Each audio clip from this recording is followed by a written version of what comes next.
Giêsu sa trò lưu nu nua pe tua tông hoa kê u lu tua tre du tu nu Giêsu sa vì nữ tao tua sau tuôn tông khao li lu cha pe li đã lang dự nhau si tê.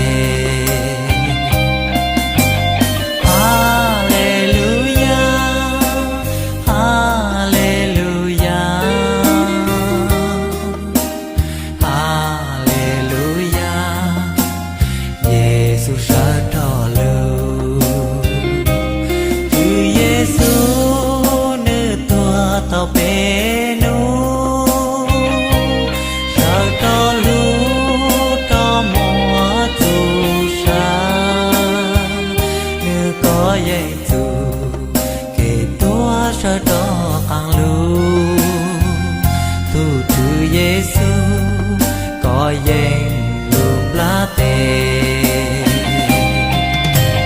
Hallelujah,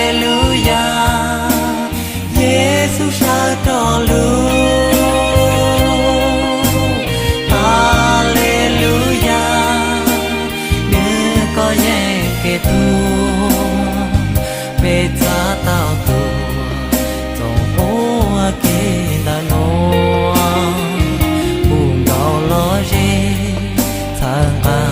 Giêsu sa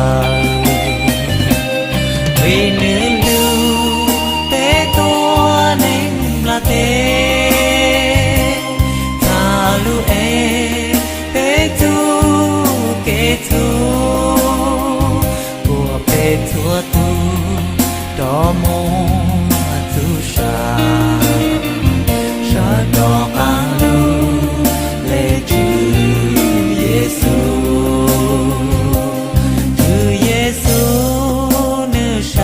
Đó ang lưu đó mong du nữ lệnh chỉ nhỏ chỉ ha yo có lò nữ yo cụ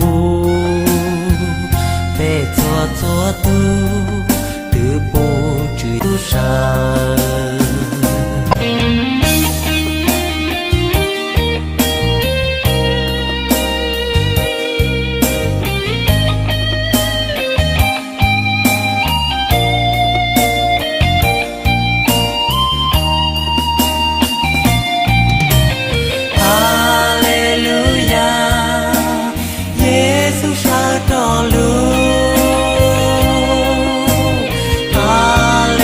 Hallelujah,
sân nô nô bê ta lê rong sa